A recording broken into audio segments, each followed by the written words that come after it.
അലൈക്കും വറഹ്മത്തുള്ളാഹി വബറകാതുഹു.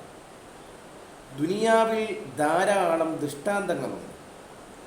ഓരോ ദൃഷ്ടാന്തങ്ങളും പടച്ച റബ്ബി ലോകത്ത് അവശേഷിപ്പിച്ചിട്ടുള്ളത് മറ്റുള്ളവർക്ക് പാഠമാകാൻ വേണ്ടിയാണ്.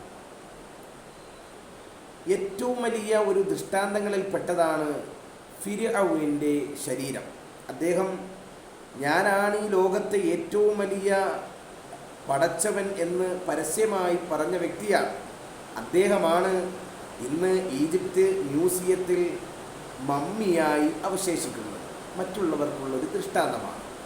ലോകത്ത് അഹങ്കരിച്ച് നടക്കരുത്, നല്ലവരായി ജീവിക്കണം എന്നാണ് ആ ദൃഷ്ടാന്തം നമ്മളെ ഓർമ്മപ്പെടുത്തുന്നത്.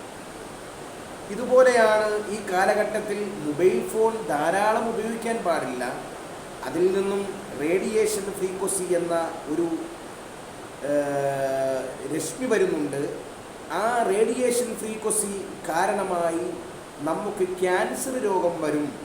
അങ്ങനെ ക്യാൻസർ രോഗം ബാധിച്ചവരെ കാണിച്ച് അതിൽ നിന്നും മറ്റുള്ളവരെ ഓർമ്മപ്പെടുത്തി പിന്തിരിപ്പിക്കാനുള്ള ഒരു ശ്രമവും നമ്മുടെ ഇടയിൽ ഉണ്ട്.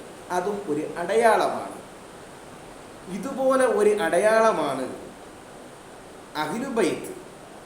ആ അഹ്ലു ബൈത്തിനെ മോശമാക്കാനോ അവരെ കുറവാക്കാനോ അവരെ ആക്ഷേപിക്കുവാനോ പാടില്ല. അങ്ങനെ അവരെ ആക്ഷേപിക്കുകയോ മറ്റോ ചെയ്താൽ ദുനിയാവിൽ ഒരുപാട് പരീക്ഷണങ്ങൾക്ക് നമ്മൾ വിധേയമാകേണ്ടി വരും. അതിനും അൽഹംദുലില്ലാ ഒരു 2-3 ദിവസത്തേക്ക് മുമ്പ് വലിയൊരു ഉദാഹരണവും കൂടി ഈ 2025 നമുക്ക് കിട്ടിയിട്ടുണ്ട്. മറ്റുള്ളവർക്ക് കാണിച്ചു കൊടുക്കാൻ ഒരു അടയാളം. ഇൻഷാ അല്ലാഹ് ഞാൻ നിങ്ങൾക്കൊരു വീഡിയോ പ്ലേ ചെയ്ത് കാണിച്ചു തരാം. വലിയ ദൈർഘ്യമുള്ളൊരു വീഡിയോ ആണ്, പക്ഷേ ഞാൻ 1 മിനിറ്റ് മാത്രം നിങ്ങളെ ഒന്ന് കാണിച്ചു തരാം. അദ്ദേഹം നമ്മുടെ ആറ്റക്കോയാത്തങ്ങളെ പരസ്യമായി വിമർശിച്ച്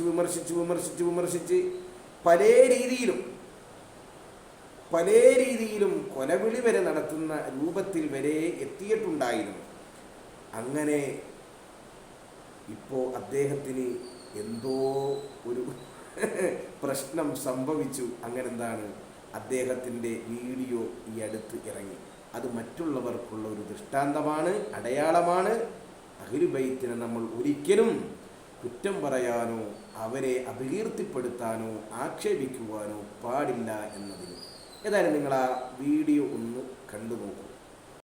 മക്കളെ, പുറത്താണെന്നുണ്ടെങ്കിൽ നല്ല പെരുമയ, കൽബിൻ്റെ ഉള്ളിലാണെന്നുണ്ടെങ്കിൽ മുഹബത്തിൻ്റെ മുന്തിരിച്ചാറ് ഇങ്ങനെ വൈകൊയ്യുകയാണ്. മനസ്സരല്ലേ പുള്ളേ, വല്ലാത്തൊരു പൂതിയും ഇതൊക്കെ. അതിൻ്റെ അടുക്കാണ് നല്ല നെയ്യപ്പോ ഇങ്ങനെ കൂടെ നമ്മൾ കണ്ടത്. ഓനങ്ങോട്ട് കണ്ടാലുണ്ടല്ലോ പിന്നെ നമുക്ക് ചുറ്റുമുള്ളതൊന്നും കാണാൻ പറ്റൂല.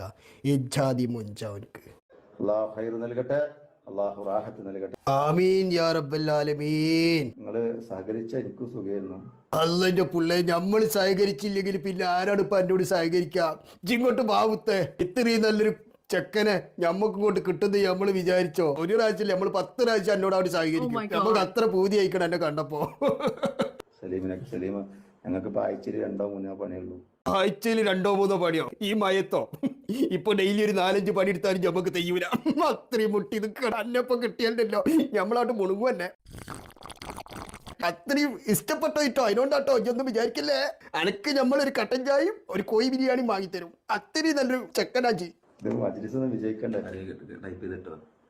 പെരപ്പണി തുടങ്ങുകയാണ് മണ്ണാർക്കാട്, മനസ്സിലായോ? പെരപ്പണിക്കുള്ള കമ്പി മുയ്മേനും നമ്മൾ തരാം. ഞമ്മക്കാണെങ്കിൽ കമ്പിക്കാണെങ്കിൽ യാതൊരു കുറവില്ല. എൻ്റെ പുള്ളേ, ഇങ്ങനെ കൊതിപ്പിക്കല്ലോ എൻ്റെ ശൈത്താൻ. നിങ്ങൾ കണ്ടില്ലേ എന്തൊരവസ്ഥയാണില്ലേ? അദ്ദേഹത്തിന് ഭാര്യയുണ്ട്, മക്കളുണ്ട്, കുടുംബമുണ്ട്. പക്ഷേ അദ്ദേഹത്തിന് ഇങ്ങനെ സംഭവിച്ചു പോയതിൽ നമുക്ക് ഖേദമുണ്ട്. നമ്മൾ ഒരുപാട് പ്രാവശ്യം അദ്ദേഹത്തിനോട് പറഞ്ഞിരുന്നു, ഇങ്ങനെ പറയാൻ പാടില്ല, ഇതൊക്കെ എന്തിൻ്റെ അടിസ്ഥാനത്തിലാണ് പറയുന്നത്, തങ്ങന്മാരല്ലേ, അവരെ ആക്ഷേപിക്കരുത്, ചീത്ത വിളിക്കരുതെന്നൊക്കെ പറഞ്ഞിരുന്നു. പക്ഷേ അതൊന്നും വകവെക്കാതെ ഇങ്ങനെ പറഞ്ഞു പോയി. അദ്ദേഹത്തിൻ്റെ വിധി ഇങ്ങനെയാണ്. അങ്ങനെ സംഭവിച്ചു പോയി. അല്ലാഹു തആല അവൻ പിന്നെ എല്ലാം അറിയുന്നവനും കഴിവുള്ളവനുമാണല്ലോ. മഹാനായ നമ്മുടെ ആറ്റക്കോയ തങ്ങളുടെ ബറക്കത്ത് കൊണ്ട് അദ്ദേഹത്തിന് അല്ലാഹു ശിഫാ കൊടുക്കട്ടെ. നമുക്ക് ആത്മാർത്ഥമായി ദുആ ചെയ്യാം. ഇൻഷാ അല്ലാഹ് ഇതും ഒരു അടയാളമാണ്. അതുകൊണ്ട് നമ്മൾ സംസാരിക്കുമ്പോൾ ഒന്ന് ആലോചിക്കുന്നത് നന്നായിരിക്കും. അസ്സലാമു അലൈക്കും വറഹ്മത്തുള്ളാഹി വബറകാതുഹു.